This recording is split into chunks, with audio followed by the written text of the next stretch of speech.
यहाँ से गुजर रहा था, सोचा तुमसे पूछ लूं, शायद तुम्हें किसी चीज की जरूरत हो।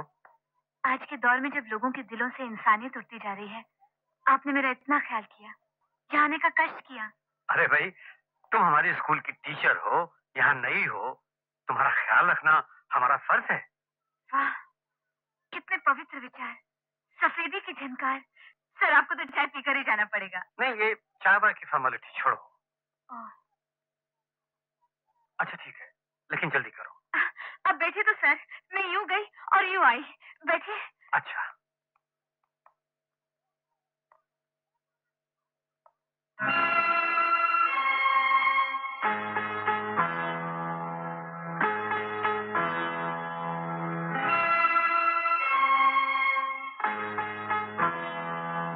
समय तो एक परिंदा है सर, जो उड़ता ही रहता है। मगर आपको मानना पड़ेगा, मैंने ज्यादा देर नहीं लगाई। सीमा, ये स्केच। बचपन से ही मुझे ऐसे स्केचेस बनाने का बहुत शौक है, लेकिन पता नहीं क्यों मैं सिर्फ परिंदों के ही स्केचेस बनाती हूँ। शक्ल कितनी लेंगे सर? क्या मैं ये स्केचेस ले सकता हूँ? जरूर सर, लेकिन इनमें ऐसी क्या खास बात है? बरसों पहले मेरा एक स्टूडेंट था, वो भी बिल्कुल ऐसे स्केचेस बनाया करता था, सिर्फ चिड़ियों के।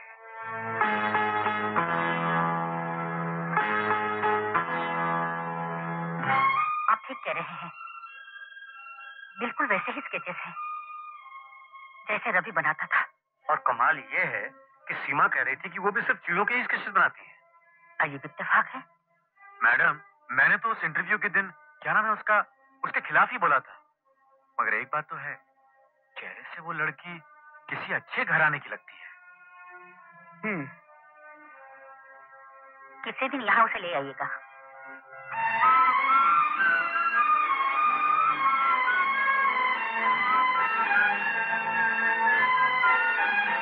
खरगोश ने शेर से कहा, जंगल के राजा, इस जंगल में तुम्हारे अलावा एक और शेर रहता है। शेर को गुस्सा आया, मेरे जंगल में दूसरा शेर कहाँ है? किधर है? दिखाओ मुझे। खरगोश ने कहा, good morning father. Good morning Sam. बच्चों, तुम लोग शोर नहीं करना, मैं अभी आती हूँ। Good morning father. Good morning, good morning. देख रहा हूँ कि कुछ ही दिनों में बच्चों के साथ तुम्हारी अच्छी दोस्ती हो गई। बच्चे तो कच्ची मिट्टी की तरह होते हैं सर, जिस तरह के सांचे में डालिए ढल जाते हैं, लेकिन उनके दिमाग तक अपनी बात पहुंचाने के लिए उनके दिल तक पहुंचना बहुत जरूरी है। आज ही देखिए ना सर, बच्चों का म्यूजिक में दिल नहीं लग रहा था। मैंने कहा कोई बात नहीं, लॉन में बैठते हैं, कहानी सुनते हैं। सर, ये बच्चों की कहानी की किताब सचमुच बहुत मजे की है। मैं तो इसे बचपन से पढ़ती आ रही हूँ, लेकिन आज भी जब पढ़ती हूँ तो ऐसा लगता है दोबारा बच्ची बन गई हूँ। सीमा जी? ये किताब तुम्हें कहाँ से मिली? तो क्या जवाब दिया उसने? उसने कहा कि ये किताब ही उसके पास उसके उस स्वर्गवासी पिता की निशानी है, जिसे उसने कभी देखा ही नहीं। लेकिन आपको पूरा यकीन है कि यही वो किताब? कह तो रहा हूँ, ये किताब मैंने रवि को तब दी थी जब वो स्कूल में पढ़ता था। सी, ये मेरा सिग्नेचर है। आप ये कहना चाहते हैं कि अगर वो कमबख्त लड़की रवि की तरह चिड़ियों के स्केच बनाती है, या ये किताब न जाने उसे कहाँ से मिलती जिस पर आपका सिग्नेचर है, तो हम ये मान लें कि वो रवि की खोई हुई औलाद है? नहीं, मैं ये नहीं कह रहा हूँ, लेकिन सोचने वाली बात तो है। हाँ, सोचने वाली बात तो है। कहीं यही तो सचमुच मेरे रवि की... क्या बात कर रही है आप मैडम? एक किताब को लेकर हम इतना बड़ा फैसला थोड़ी कर सकते हैं। क्यों ना इस सीमा से बात की जाए? क्या उसका बैकग्राउंड है? कुछ तो बताइए अपने माँ बाप के बारे में। बाप को नहीं देखा, नाम तो जानती होगी। मैडम, मैं आपको ये राय नहीं दूंगा, इसलिए कि अगर उसे शक भी हुआ कि ये सवाल हम इसलिए किए जा रहे हैं कि हम ये जानना चाहते हैं कि वो आपकी वारिस है या नहीं, तो कौन जाने वो झूठ भी बोल सकती है। क्यों बलवंत साहब? हाँ, ठीक है, ये बिल्कुल ठीक है। मगर मुझे ये बात ठीक नहीं लग रही है। किसी भी तरह से उसके बारे में पता तो लगाना ही चाहिए। सर जी, अगर उसके कमरे की तलाशी ली जाए तो कुछ न कुछ तो जरूर मिलेगा, जिससे पता चलेगा कि असल में वो है कौन। ठीक है, तुम जाओ। मैडम, मैं आपको एक आइडिया देता हूँ।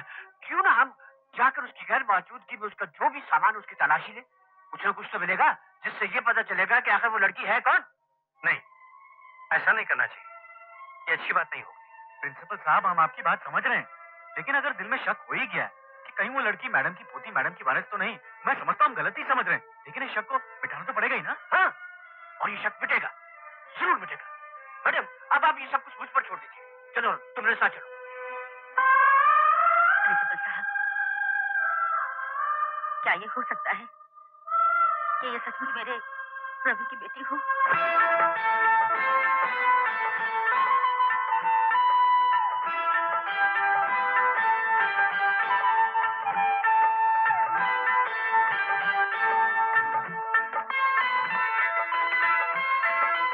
अरे यहाँ तो कपड़ों के सिवा कुछ भी नहीं है। तुमने कुछ मिला? यहाँ भी कुछ नहीं है सिवाय बुक्स, बॉल पेन के। ये क्या? संजय गुप्ता? ये तो रवि का दोस्त था। कई साल हुए वो कनाडा चला गया। प्रिंसिपल साहब, आपको याद है इंटरव्यू के दिन उस लड़की ने कहा था कि वो जिनके यहाँ ठहरने आई थी वो अब यहाँ नहीं रहते? शायद वो संजय गुप्ता ही के बारे में कह रही थी। जी हाँ, लेकिन किसी का पर्सनल लेटर खोलना। ओहो प्रिंसिपल साहब, करने नहीं दीजिए तसल्ली मैडम को। हाँ मैडम, आप अपनी पूरी तसल्ली कर लीजिए। हाँ हाँ मैडम।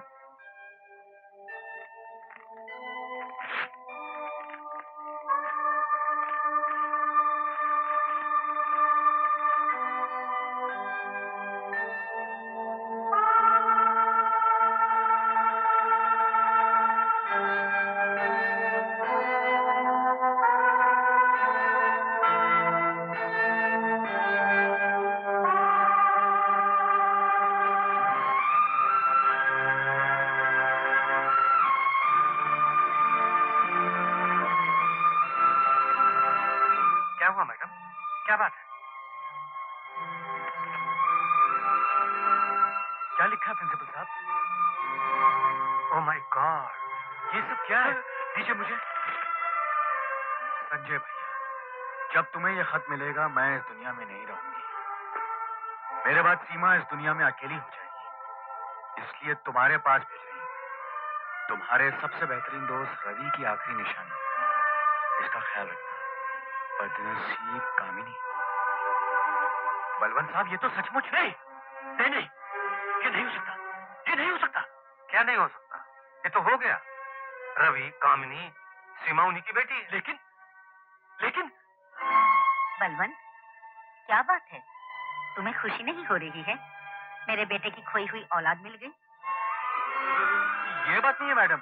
बलवंत साहब को यकीन नहीं आ रहा कि अचानक इनको इतनी बड़ी खुशी। क्यों बलवंत साहब? हाँ, यही बात है, अचानक इतनी बड़ी खुशी, यकीन नहीं आ रहा। मुझे तो यकीन आ गया है प्रिंसिपल साहब, लेकिन मैं अपने यकीन को पूरी तरह पूरा करना चाहूंगी।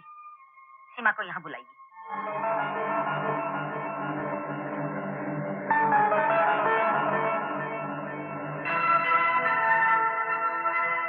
मैडम से तो तुम पहले ही मिल चुके हो। नमस्ते जी, नमस्ते जी, नमस्ते जी। मैडम तुमसे कुछ बात करना चाहती है। मैडम, मुझसे? हाँ जी। देखिए, अगर आप स्कूल में मेरे काम से खुश नहीं हैं, तो कोई बात नहीं। मैं नहीं नहीं नहीं, ये बात नहीं है। तुम इसे पहचानती हो? ये तो मेरे पिताजी की तस्वीर है। ये तस्वीर आपको कहाँ से मिली? देखा मैडम, देखा आपने? पकड़ा गया ना झूठ। मैंने ये कहा था ना कि अगर किसका फ्रॉड है तो ये यहाँ गलती जरूर करेगी, और इसने की गलती। आप ये क्या बातें कर रहे हैं? ये किस्सा क्या है? तुमने प्रिंसिपल साहब से कहा था तुम्हारे पिता की डेथ तुम्हारी पैदाइश से पहले हो गई थी। जी हाँ। तो जाहिर है तुमने अपने पिता को कभी नहीं देखा था। जी हाँ, कभी नहीं।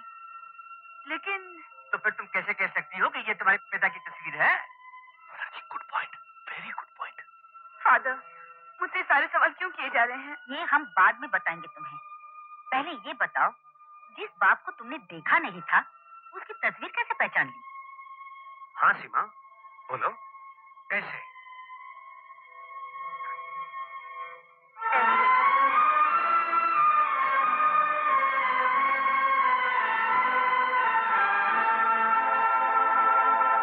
मेरी माँ का लॉकेट है। जब तक जिंदा रही इस तस्वीर को अपने गले से लगाई रही। तो क्या कामिनी अब इस दुनिया में नहीं रही? कामिनी, आप जानती हैं मेरे माँ बाप को? प्रिंसिपल साहब, क्या बात है?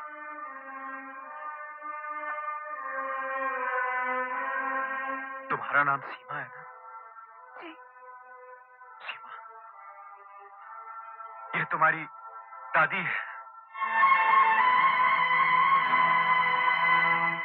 ओह, तो वो आप हैं, आप मेरे पिता की माँ, जिसने मेरी माँ को बेइज्जत करके निकाल दिया था। मेरी माँ ने मुझे आपका नाम पता नहीं बताया था। मैं नहीं जानती थी कि आप भी। मेरी बात सुनो। और अगर जानती कि वो आप हैं, तो मैं यहाँ इस जगह कभी नहीं आती। बेटी, मत कहिए बेटी, मेरा आपसे कोई रिश्ता नहीं। मुझसे अपना रिश्ता आप मेरे पैदाइश से पहले ही तोड़ चुकी है। क्या समझती हैं कि आज इतने बरसों बाद अपनी दौलत के जोर पर आप मुझसे वो रिश्ता खरीद सकती हैं? सॉरी मैडम, नामुमकिन। प्रिंसिपल साहब, मैं आज ये जगह छोड़कर जा रही हूँ। सीमा, सीमा, ठहरो। कहिए, आपको भी कुछ कहना है? मैं तुम्हारे दुख और गुस्से की सच्चाई से इनकार नहीं करता सीमा, लेकिन सच और भी है। ये भी सच है कि तुम्हारी बदनसीब दादी बरसों तक प्रायश्चित की आग में चली है, और ये भी सच है कि मैडम ने तुम्हें और कामनी को तलाश करने की कोशिश की है। अगर तुम्हारी इन आंखों का गम सच्चा है, तो इन आंखों की शर्मिंदगी भी छूटी नहीं है सीमा। जो हुआ बुरा हुआ, लेकिन इसमें किसी का दोष नहीं था। भूल जाओ और इतना याद रखो कि तुम इनके इकलौते बेटे की इकलौती बेटी हो। यह दादी है तुम्हारी, यह तुम्हारी दादी है।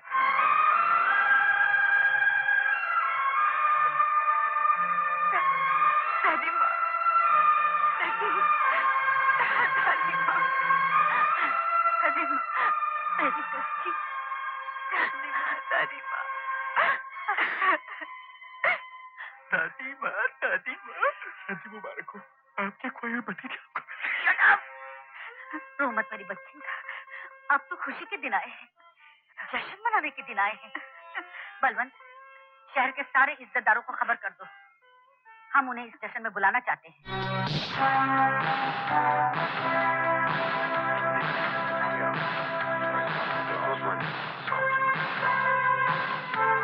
ये सब किस्मत की बात होती है।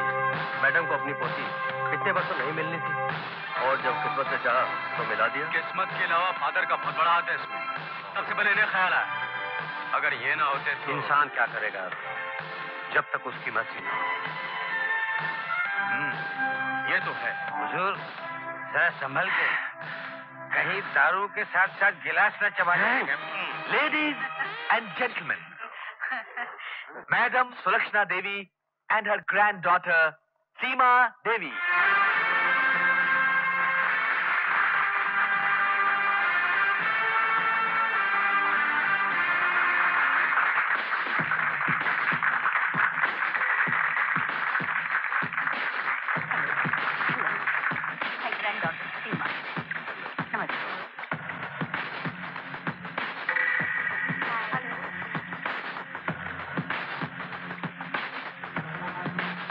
नमस्कार। Prince of Hatipur, my granddaughter Seema. Hello. May I have a dance with you? Mm-hmm. Please. Hello, madam. How are you, madam?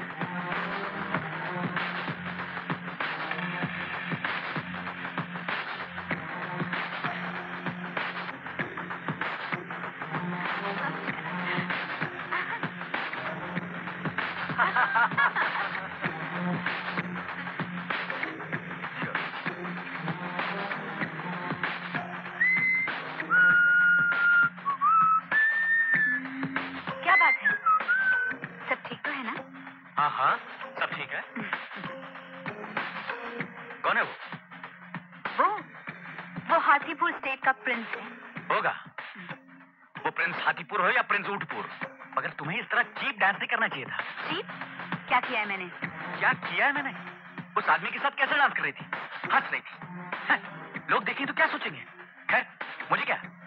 सही बात है, तुम्हें क्या? तुम्हारी और मेरी 50-50 की पार्टनरशिप है। इसके अलावा मैं जो कुछ भी करूं तुम्हें क्या? You're right. जाइए जाइए, आपके वो डार्लिंग प्रिंस ऑफ हाथीपुर आपका इंतजार कर रहे हैं।